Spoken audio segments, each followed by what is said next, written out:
everybody, this is Adam Pecoraro with Flexoraro Fitness, and that's my wife. Move it along there, sweetie. And we're going to be watching my friend Kelly do her personal training session.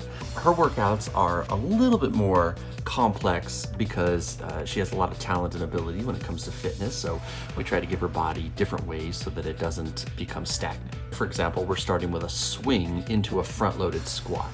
And when the weights are loaded and tight against her shoulders, she's going to try to hinge her hips and keep her knees behind her toes and drive through her heels. And then she goes into a controlled momentum swing back into her front-loaded squat. This is a great exercise to strengthen the quadriceps. Now this next one, we call it a shoulder circle, and then she's going to go into a short pulse press and then go into a full range of motion shoulder press. So 3 different motions in one. The idea is to train her shoulders to work in different ranges and different planes. Now we do other exercises in different motions for the shoulders, but the circle is pretty challenging. And whenever the arm is farther away from the body, there's less muscle recruitment, so you're going to be weaker. The recommendation is to go with lightweight and focus on clean motion. And again, she's doing 3 motions per 1 rep. So if she was to do 6 reps, and she's 6 times 3, and she ends up with 18 different shoulder exercises in one 60-second set, which is a good way to overload the muscles, even with really light weight.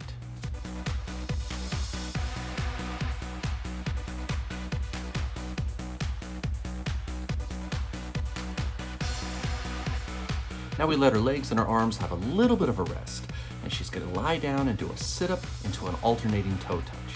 And again, just taking the standard sit-up and adding a different dynamic to challenge the core recruitment.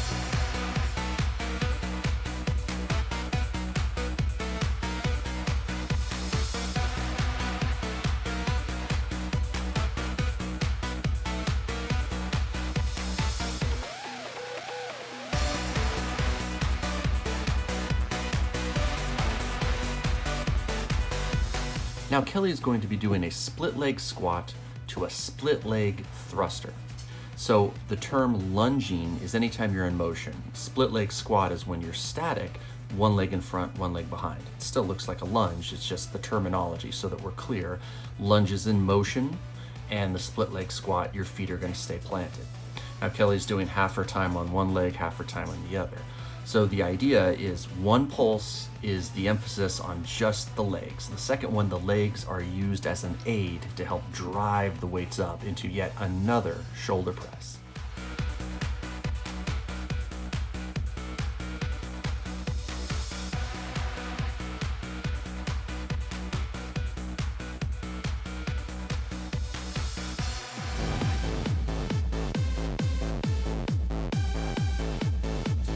Bicycle crunch, she's going to go slow and get a nice rotation. It's not necessary for your elbow to touch your knee, but if you can, that adds to the intensity and completes the range of motion. What is important is that you keep your shoulders up and keep your heels up off the ground. You can do these slow or you can do these fast. Now because she's going to be going for only 60 seconds, I asked her to go slow. She's going to have less reps, but more time under tension.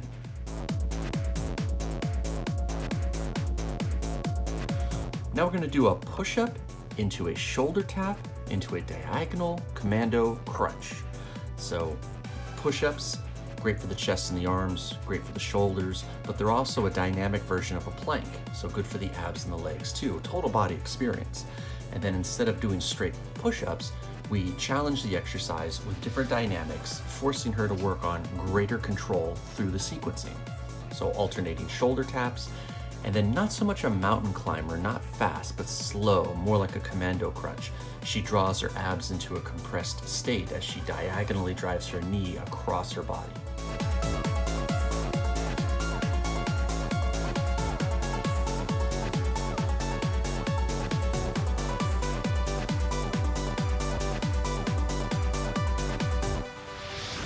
And then last on our HIIT workout is a squat to ski twist.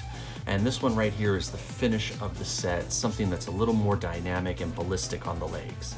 Kelly went through this 3 times. She began her workout with a little bit of strength training for the abs and for her chest and for her back. So all in all, a pretty solid workout.